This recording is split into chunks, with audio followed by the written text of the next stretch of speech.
जावा सीखने के लिए हमारे चैनल लर्न कोडिंग को सब्सक्राइब करें। हाय गाइस, आज के इस वीडियो में मैं आपको इंस्टेंस ब्लॉक के बारे में बताऊंगा जावा में। तो ये बहुत ही इंटरेस्टिंग कॉन्सेप्ट है जावा का, आपको जान के बहुत ही अच्छा लगेगा। ठीक है, तो ये क्या होता है एक एक चीज़ बताऊंगा। What is instance block with example, एक प्रोग्राम के जरिए भी मैं प्रूव करूंगा कि ये कैसे बहुत ही अच्छा कॉन्सेप्ट है और सबसे पहले ये एग्जीक्यूट करता है प्रोग्राम में। ठीक है, तो चलो देखते हैं ये इंस्टेंस ब्लॉक होता क्या है। Instance block is similar to method which has no name. Instance block जो है ये एक ब्लॉक होता है जो कि मेथड के जैसा ही होता है, लेकिन इसका कोई नेम नहीं होता। मैं जब सिंटैक्स लिखाऊंगा तो इस बात को वहाँ पे प्रूव कर दूंगा। It can be written inside a class only but not inside a method.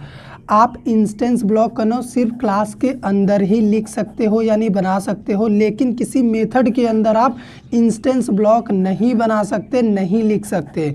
तो ये हो गया इंस्टेंस ब्लॉक क्या होता है। अभी आपको याद क्या रखना है प्रोग्राम बनाने से पहले, it always executed before the constructor.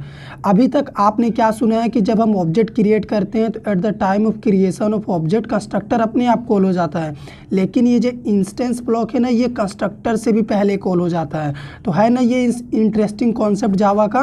तो कैसे कॉल होगा कंस्ट्रक्टर से भी पहले, मैं प्रोग्राम में आपको करके दिखाऊंगा। सेकंड पॉइंट, आपको प्रोग्राम बनाने से पहले क्या याद रखना है, we can use variable only inside instance block not method. अगर आपके पास एक इंस्टेंस ब्लॉक है ना तो उसके अंदर आप सिर्फ वेरिएबल यूज़ कर सकते हैं, ना कि मेथड। सिर्फ और सिर्फ इसके अंदर वेरिएबल यूज़ होगा, है ना। लास्ट बात आपको क्या याद रखना है, we write time consuming code inside a instance block like JDBC connectivity. आपके पास जो भी टाइम कंज्यूमिंग कोड है जिसको एग्जीक्यूट होने में काफ़ी ज़्यादा टाइम लगता है, उस तरह के कोड को आप इंस्टेंस ब्लॉक में लिखिए। यही पर्पस होता है इंस्टेंस ब्लॉक को बनाने का। जैसे जावा डेटाबेस कनेक्टिविटी का कोड अगर आपको करना है तो आप इस ब्लॉक के अंदर लिख दीजिए। क्यों? क्योंकि ऑब्जेक्ट क्रिएट करने से जस्ट पहले, कंस्ट्रक्टर से भी पहले ये कॉल हो जाता है, तो आपका जो भी डेटाबेस से कनेक्टिविटी होगा वो पहले ही ये बैठा देगा। आप डायरेक्ट काम करने लगेंगे कनेक्टिविटी के साथ। और आपको क्या याद रखना है, इसमें ये कंपलसरी होता है कि आप क्लास का ना ऑब्जेक्ट क्रिएट करो, क्योंकि बिना ऑब्जेक्ट का ये एग्जीक्यूट नहीं करेगा। अभी सिंटैक्स देखो, हमारे पास एक ए नाम का क्लास है और इस क्लास के अंदर ये जो आपको कार्ली ब्रैकेट से दिख रहा है ना बॉडी, यही है इंस्टेंस ब्लॉक। मैंने आपको क्या बोला था, ये मेथड के जैसे ही होता है लेकिन इसका कोई नेम नहीं होता, विदाउट नेम। और इसी वजह से ये क्या करता है, कंस्ट्रक्टर से भी पहले कॉल हो जाता है। तो कैसे कंस्ट्रक्टर से पहले कॉल होता है, चलिए हम प्रोग्राम के जरिए आपको दिखाते हैं। अभी जो हमने आपको इंस्टेंस ब्लॉक का सिंटैक्स लिख के दिखाया है, उसी सिंटैक्स का यूज़ करके हम इंस्टेंस ब्लॉक बनाएंगे और उसका कोड भी आपको एग्जीक्यूट करके दिखाएंगे। और ये भी बताएंगे कि कैसे ये कंस्ट्रक्टर से भी पहले कॉल हो जाता है जब हम क्लास का ऑब्जेक्ट बनाते हैं। तो चलो स्टार्ट करते हैं अपना काम। सबसे पहले हम एक सिंपल सा ए नाम का क्लास बना लेते हैं और इस क्लास के अंदर अगर मैं इस तरह से कुछ लिख दूं तो यही होता है इंस्टेंस ब्लॉक। ठीक है, तो मुझे आपको क्या बताना है कि ये कैसे कंस्ट्रक्टर से भी पहले कॉल हो जाता है। तो उसके लिए हमारे पास एक कंस्ट्रक्टर भी होना चाहिए, तो मैं डिफॉल्ट कंस्ट्रक्टर यहाँ पे बना लिया हूँ। तो देखो इंस्टेंस ब्लॉक हमने कंस्ट्रक्टर के बाद बनाया है, लेकिन फिर भी ये सबसे पहले कॉल होगा। तो आगे के रिक्वायरमेंट के लिए हम यहाँ पे कुछ वेरिएबल्स बना लेते हैं। मैंने 2 इंटीजर टाइप का इंस्टेंस वेरिएबल ए भी बना लिया है। तो इस कंस्ट्रक्टर के अंदर हम क्या करेंगे, ए में वैल्यू डाल देंगे 30 और बी में डाल देंगे हम 40। और इसी तरह से इस इंस्टेंस ब्लॉक के अंदर क्या करेंगे, ए में वैल्यू डाल देंगे 10 और इस बी में डाल देंगे हम 20। तो देखो हमने दोनों में अपना रिक्वायरमेंट फिलअप कर लिया है। रिजल्ट को डिस्प्ले हम यहीं पे करा सकते हैं, तो कर भी देते हैं, इसमें भी कोई दिक्कत नहीं है।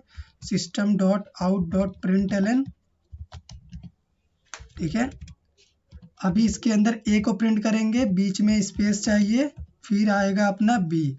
तो इसी तरह जिस तरह हमने यहाँ पे अपने रिजल्ट को डिस्प्ले करा है, सेम रिजल्ट हमें यहाँ पे भी चाहिए, तो हम यहाँ पे भी डिस्प्ले कर देंगे। हमारा इतना कोडिंग कंप्लीट हो गया है। अब हमें क्या करना है, क्लास ए का ऑब्जेक्ट बनाना है। तो हम ऑब्जेक्ट एक अदर क्लास में बनाने जा रहे हैं, बी नाम का क्लास में। ठीक है, ये हो गया अपना मेन मेथड।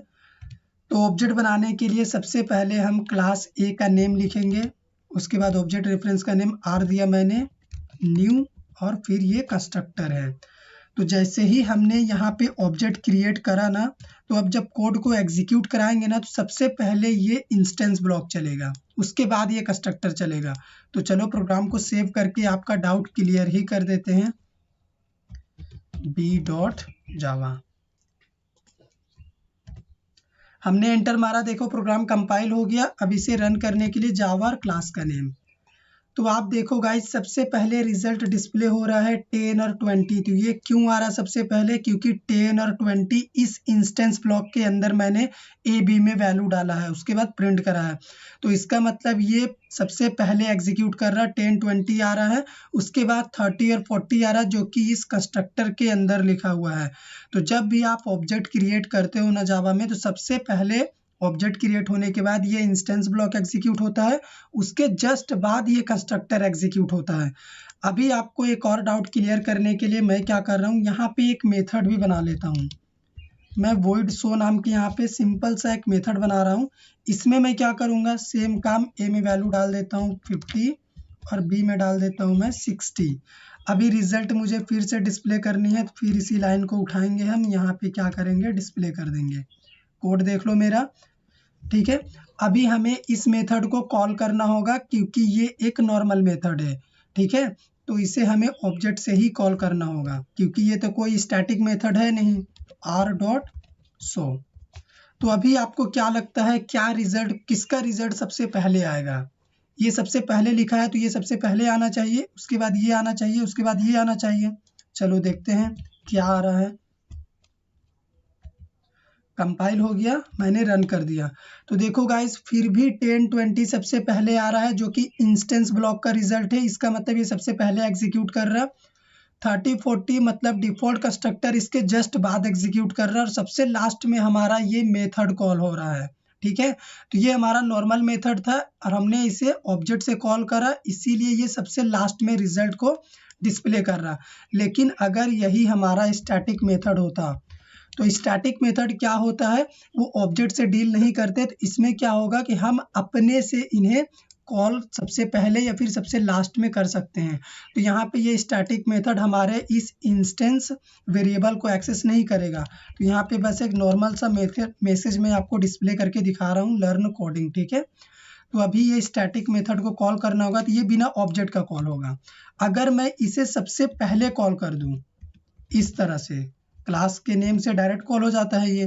तो अभी देखिएगा गाइस रिजल्ट क्या आएगा। रिजल्ट आया है सबसे पहले लर्न कोडिंग, जो कि मैंने स्टैटिक मेथड में यहाँ पे लिखा है। तो जो भी स्टैटिक मेंबर होते हैं ना जावा में, वो सबसे पहले एग्जीक्यूट करते हैं जब डॉट क्लास फाइल को हम जेवीएम में लोड कर रहे होते हैं। अगर आप सबसे लास्ट में कॉल करेंगे इसको, तो ये लास्ट में एग्जीक्यूट करेगा। स्टैटिक का यही तो फायदा है, आप जब चाहें उन्हें अपने हिसाब से कंट्रोल करके एग्जीक्यूट कर सकते हो।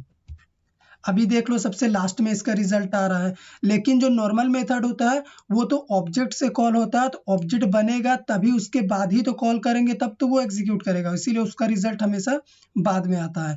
तो उम्मीद करते हैं कि आपको हमारा प्रोग्राम पसंद आ गया होगा। अगर आपको हमारा ये इंस्टेंस ब्लॉक का ये प्रोग्राम पसंद आया हो तो इसे लाइक करिए, शेयर करिए। चैनल पे अगर नए हैं तो चैनल को सब्सक्राइब कर दीजिए। पूरा जावा अगर आपको सीखना है तो इस प्लेलिस्ट पे क्लिक करिए जो आपको स्क्रीन पे दिख रहा है।